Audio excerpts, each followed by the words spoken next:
Good afternoon, everyone. Today, I, Vidhu Bhardwaj of Hindustan College of Science and Technology, Mechanical Engineering Department, third year, stand here to put forward my views on a very interesting topic, why reservations. But before getting started, all I want is you to think fresh with a mind willing to be persuaded and ability to look at the evidences with an open mind. Many of us have heard many people having different views on this topic. Some are in favor while some are in against. Those who argue in favor of this topic sometimes says, well, it's a majority will in this country. Political parties are together. Public opinion is with it. But that, to my mind, is not a moral argument. People in this country are convinced for wrong reasons. Political parties in this country very often came together for all kind of weird reasons. Sometimes they say it's constitutionally legal, agreed, but it's not constitutionally mandatory, yet permitted. Supreme Court has argued more than once in his favor. But don't you think legal reasoning is not a moral reasoning? Our law should not define what is right or wrong. Our sense of what is right or wrong should define the law. Those who argue against this policy says, even after having this for so many years, the problem is yet not disappeared. This is like a patient going to a doctor and saying, sir, I'm having this medicine for past 7 days, but I'm still not cured. You will say, all right, but I see some change. I see some relief. I'm into managing, not into a magical cure. You all must have seen one ad which says, Dimag ki batti jala de. This is one of those topics. You all came up with all sorts of questions, all sorts of thoughts. Is reservation that necessary? Allow me to be more specific. Is caste-based reservation that necessary? Are reservations be the only way to uplift the minorities? Let's examine some facts. When we look around, what we see? We see equal opportunities? Probably we don't. We see hoardings of opportunities. Based on the urban, based on location, urban people hoards opportunity. Based on class, rich people hoards the opportunity, while based on gender, boys hoards the opportunity. And last, based on community, upper caste Hindu hoards the opportunity. My final point, that's debatable, right? Here's the situation.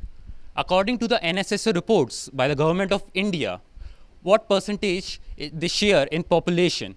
There is 16% SC, 14% ST, 12% Muslims, 8% non-SC/ST, 32% Hindu OBC, while 26% upper caste Hindu. And what percentage the so-called upper caste Hindu share in getting admissions in elite institutions? 67%. And what percentage they share in getting admissions and getting teaching jobs? 66%. So basically, about 1/4 of the country holds the position 2/3 in the country. But problem is not that they occupy those spaces. Problem is that they complained about the denied opportunities. They complained about the closed doors. And that is what I find amazingly weird, funny, laughable. We don't laugh on things we should laugh about. Now, I also heard many of us saying that India is for reserved, not for deserved. But if you see, things are changing. The cutoffs difference between the open and OBC and all Indian exams are merely just about 1 or 2%. In the future, when these cutoff differences matches, students from those categories, that is SC, ST, or minorities, themselves will stand up and say that they don't want the reservation. Let me tell you one thing. I personally feel the pain when one student doesn't get the admission in a college, but some lower rank holder gets the admission. It's very traumatic, believe me. But this is not just because of the policy of reservation. This is majorly because we are unable to expand our institutions to create so many seats that all the students can accommodate. We are unable to bring our institutions to the level of excellence, to the level of IITs, to the level of IIMs. Then what's the solution? Solution is not cutting down the policy of reservation, at least for next few years. Solution is to expand our institutions to the level of excellence so that all the students can get same quality of education.